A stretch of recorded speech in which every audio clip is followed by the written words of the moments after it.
To being here, obviously, sluggish first half, and certainly hurt ourselves more than anything, but credit to them. Southern Miss certainly did some things, especially on defense, that caused us a couple issues in protection. Some pretty good halftime adjustments, particularly by the defense to go out and have the type of second half that they had, shut down the run, shut down the pass, create great field position opportunities for us.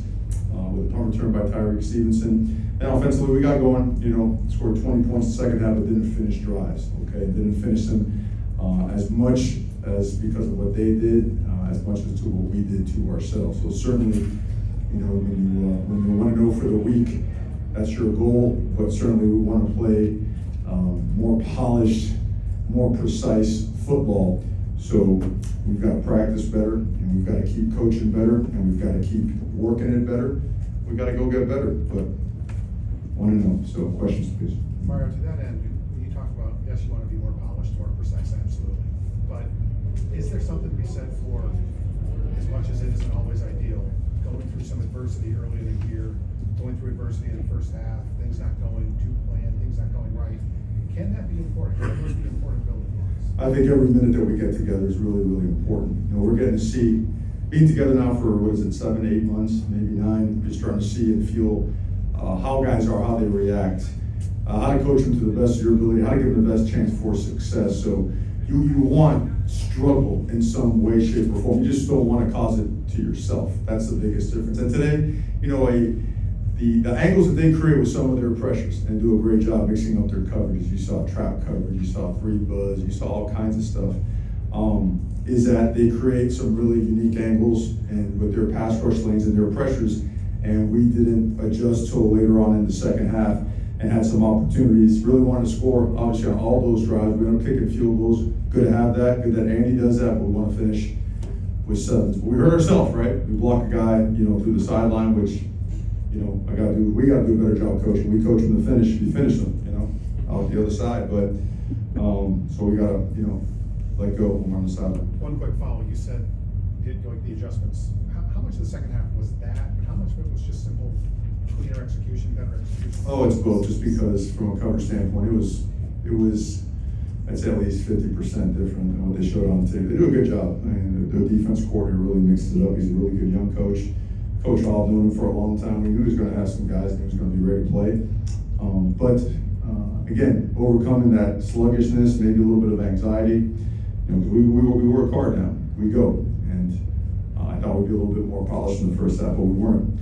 And so what do? You go there and you fix it, you come out. And I think we did a decent job in the second half. We did a great job on defense in the second half. Mario, the secondary, it seemed like there were a couple balls that hung in the air for a bit that looked kind of gone after.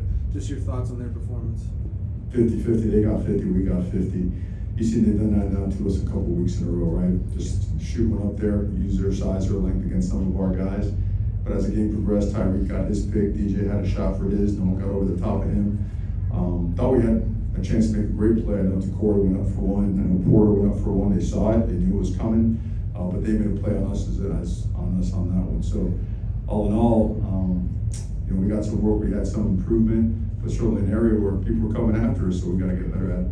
Mario, your running backs, Henry and Thad, and now Rooster, just run so physically and just don't want to give up. Just what can you say about that unit? That we need to run harder. Quite honestly, when the Canes run hard, we're hard to stop, and it opens up everything for us. As we continue to grow and mature at the wide receiver position. Rooster, as you guys know, had been out for a while, and it was a game time decision, and he did a really good job leading up to game day. I felt a really good pregame that he can go today, and when he was in there, he did some things that were really good and started to look like his old self. So we figured with another week of practice, we can get back another full speed player and continue to enhance our run game. Mario, Akeem Mesidor on the sidelines today. What's his status? Do you know if he's going to be okay going forward, or is that going to be a lingering thing? Yeah, we feel he is. He got nicked up midweek in practice, and we thought we could get to game day and have a full speed player. He wasn't there yet, so hopefully by tomorrow, by Monday, Tuesday, he will be. Getting Zion back in, I saw him at both tackle spots. Just how important was that to get him in ahead of next week? And just how did you, obviously you haven't seen the film yet, but how do you feel about his performance reintegrating? It's important for guys to get reps. You know, Zion had a great spring, and he's missed all the time leading up to about 2 weeks ago. When you start getting real practice reps, when you're an offensive lineman, you need those reps. We talked about set lines earlier. Those things are hard, they're different, right? You're blocking rangy players, different length, different speed, different size. And Zion, you know, he knocked a lot of the rust out today. It'll be hard to tell, you know, without watching the film how he did. I'm sure it was impactful, you know. I don't know what the statistics are or whatnot, but we ran the ball at times fairly well against what we call +1 looks, where they always had one extra guy in the box. Sometimes we RPO'd the guy, sometimes we didn't. Sometimes we just felt that we got to beat the guy with our running backs. And I think Zion overall just had a good game. Can you talk about Inez Cooper? You guys were using, I guess, as like a tight end, blocking tight end. Right, they run so many stunts, games, so much movement up front that we felt that the C and the D gap were going to have to be important in controlling. And so Inez has really shown himself as a really reliable, tough, smart, and dependable player. And obviously he's about 355 pounds, you know, probably in moon pounds, but he's a big guy. You know, he could move some people. And we felt that if we could train him all week at the tight end position and the C and D gaps, could be something that we could expose throughout the course of the game. And it looks like we had more hits than misses, but it's a guy that's earned playing time. We want to get him on the field, so yeah, that was him today, number 37. How about Tyler, his performance today? I thought Tyler did well. You know, we like to have that throwback, the pick, right? We tried to hit the corner out, safety got underneath it. And the shots that we had called, we had about 4 shots called where either we had a breakdown in protection or breakdown on the route itself. You know, we tried to get some out there. The Fleas Liquor threw it on the money. He had some other really good throws as well. You know, really proud of Restrepo because he got dinged up, you know, last week a little bit in practice. And he went out there and he played, which shows the importance of Richard and him getting better and better. So, but Tyler, I think Tyler played a good game. Is it an elite performance by him? I don't think he'd tell you that. You know, you want to get on there and just see some of the reads and what he saw as it relates to coverage. Because when you play some of those rolled corner coverages, right, and that safety is late pushing on one side or another, you gotta see what he saw and then talk about assessing go forward. Hey Mario, big storyline in this week was Frank Gore Jr. and he's coming off a great performance against Liberty. You guys held him to only 10 yards. How was the defense able to do that? Well, those guys all week long and all camp long have been striking and coming out of their hips. We've gotten better in the weight room. We've gotten better with technique and certainly with scheme. And so have the linebackers. Tackling has been an issue, right? Last week it showed up so-so, and today I feel like we got better at that. But more importantly, we were squeezing out their gaps. They're a gap team. They're a wide zone team. They're a split zone team. And the best way to stop that is to take those gaps with those big lines. They're about 320 across the board. Is to take those guys, come out of your hips, press those holes, right? Press those bodies back and start squeezing out their stuff and make stuff bounce. And I think our guys did a fairly good job of that. And when they try to go wide zone as well, our perimeter players, play with tremendous burst and acceleration and got guys on the ground. Third down was still an issue in the first half. We saw that, right? They hit us with a couple pass plays. They broke container early, which is something that we fixed as the game went on. So I think just the defense got better and better as the game went on. Okay, even that last drive, we played a lot of the guys that are on the 3s and 2s or whatnot, just really showed up strong. So proud of the way those guys regrouped and went out there and played Hurricane football. Mario, your last boss used to refer to it as rat poison. Were you worried that all of the look ahead factor this week?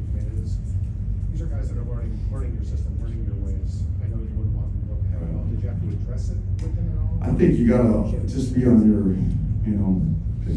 you always gotta be on your toes about stuff because you just don't know, right? And as you're learning each other, Coach Saban is referring to, right? Everything is rat poison, right? Because everyone's immediately know whose phone this is, but the moment you come out of anything, guys want to look at that thing for what? What is that affirmation of? Right? The affirmation is what you put on film. That's your resume. And we really focus on being internally driven and gearing everything towards that, because everything outside of that, all the noise, the fluff, ain't gonna help you when you're playing against really good football teams in crunch situations. So we get ahead of it by attacking it and bringing so much intensity and focus and pressure to practice that we try to somehow recreate what comes with big games and tough opponents. So, but that's always, I think, a concern. with the advent of social media and all the things that come with it. Mario. Last question for Coach. Yeah, next week's your first road game. Anything you say on that? It's Texas A&M, Jimbo Fisher. I don't know if you've faced him before. I'm sorry. I didn't. I don't believe so. Not as a head coach, but know each other. Tremendous amount of respect for him. Very talented football team. Most importantly, that we go back and we assess our film. Right, look at our holes. Right, where can we have been better today? Where can we firm up the things that we can be better at, so we can operate at a high level in a very hostile environment, as we know against a really talented football team. But we tremendous amount of respect for Coach Fisher and his team. Great. Thank you very much, Coach.